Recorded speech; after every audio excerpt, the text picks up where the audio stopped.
If you take a look at the history of League and compare the game as it was half a decade ago with the game we're playing today, you can see some very big differences. Updated graphics of the map and older champions are probably the easiest and most obvious ones to point out, but the gameplay has obviously changed as well. One clear way that it's changed is players have simply gotten better over the years, but how we play the game has of course shifted from one meta to another with each patch we receive as well.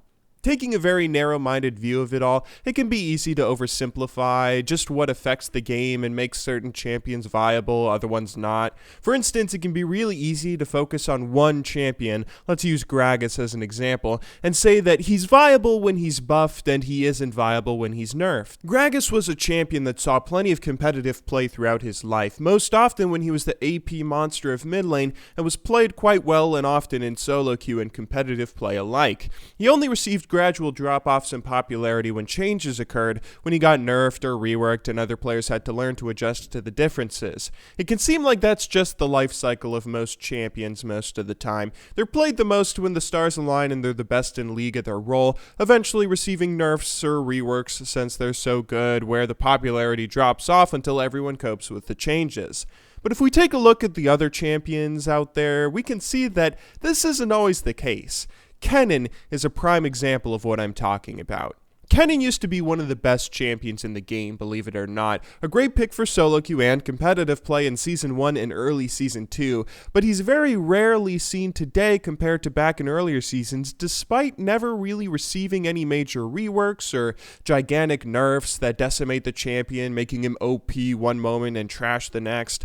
Kennen has been the victim of what I've come to call indirect nerfs. Do you guys remember the item Zhonya's Ring? For newer players who don't, we didn't used to always have Zhonya's Hourglass or Rabadon's Death Cap in the game. Instead, we had an item called Zhonya's Ring. This was an item that gave a large amount of AP, similar to Death Cap, as well as the status effect that Zhonya's Hourglass gives, all bundled into one super strong item.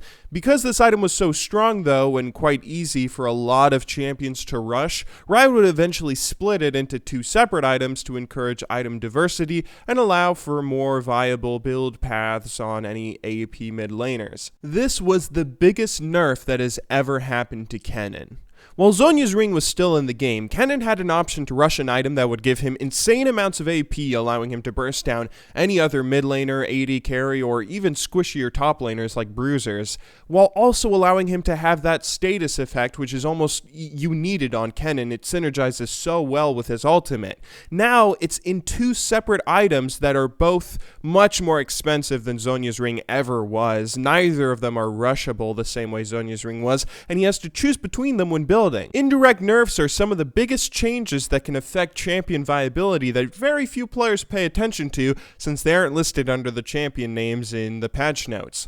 You know who the biggest culprit of indirect nerfs are? New champions. The Zhonya's Ring removal was almost certainly the largest nerf in Kennen's history, but if I had to pick the second largest nerf, it would actually probably be the introduction of a new champion that you all know I love to play, Aurelia. Kennen's viability top lane was killed when Aurelia was introduced. An older champion like him with his weak movement, only escape being a small movement speed buff, was simply outclassed by a bruiser who can go top lane with a hard gap closer in her Q, a slow or stun to prevent his escape, high true damage to shred through his thin health pool, and on top of it all, a passive that reduces his CC. The introduction of Aurelia changed the game top lane so much so that Kennen mains all around the world could no longer safely take their champion up there unless Aurelia was banned. When a new champion is introduced to League, it's very easy to focus entirely on that champion. Echo is OP, Bard sucks, Gnar has too much CC, but outside of their short-term effect on the meta of how strong will they be and how long until that changes,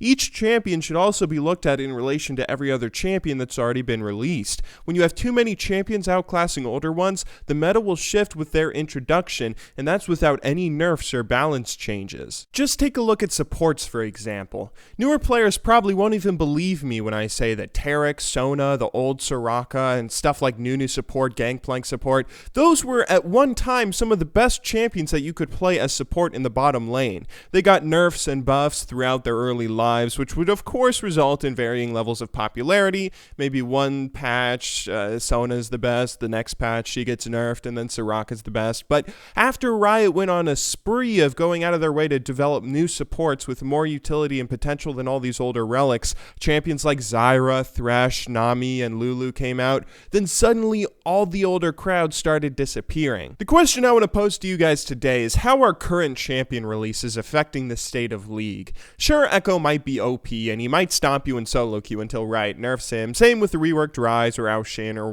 whenever he comes out. But what I really want you guys to think about is, how are these current releases affecting the rest of the champion pool out there? We've been paying a bit more attention to some of the indirect nerfs that come with item changes. We all know now that Ahri is a lot weaker now that she can't build DFG, for instance, but new champions are still wreaking havoc on some of the older ones. We've been seeing a lot of champions with overloaded kits, plenty of knockups, stuns, movement abilities that can serve as escapes. Look at Gnar, Bard, Yasuo, Echo. They all have these huge, exciting kits that typically come with some very neat game design that we haven't seen before, mind you. Mechanics that are brand new to League and are really exciting and fun to play with. But of course, the question is, are these at the detriment to every older champion? Will champions like Kennen ever truly be viable again, or will they just have spurts of playability, moments where they're kind of viable? Every other champion has been nerfed so low that, you know, because their damage has been untouched, you can pick them and do okay in solo queue until their round of nerfs comes around and they eventually get reworked. I'm curious to hear what you guys think about all this and what direction you think that League should take, or what direction it is going in. I'm also curious if you guys like today's video, if you like this format again. I kind of like making videos like these, and I might try and make them a bit more regularly. If you guys would love to leave a little bit of feedback with your comments. But anyway, of course, I look forward to reading all your thoughts on all this, and until next time, thank you all very much for watching. Good luck in solo queue, and have a wonderful day.